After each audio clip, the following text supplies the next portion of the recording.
Pemirsa, sebanyak 135 etnis Rohingya yang terdampar di Lamreh, Aceh Besar kini ditempatkan sementara di Gedung Balai Mesuraya Banda Aceh setelah ada kejelasan tempat para pengungsi ini akan direlokasi.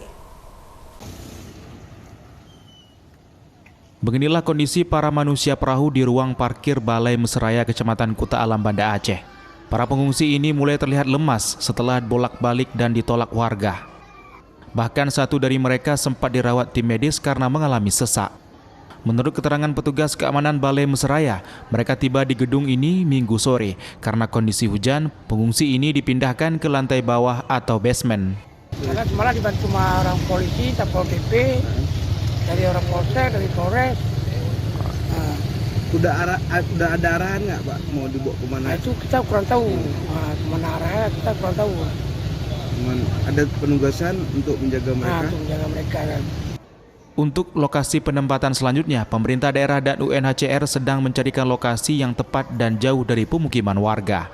Dari Banda Aceh, Topan Mustafa, iNews melaporkan.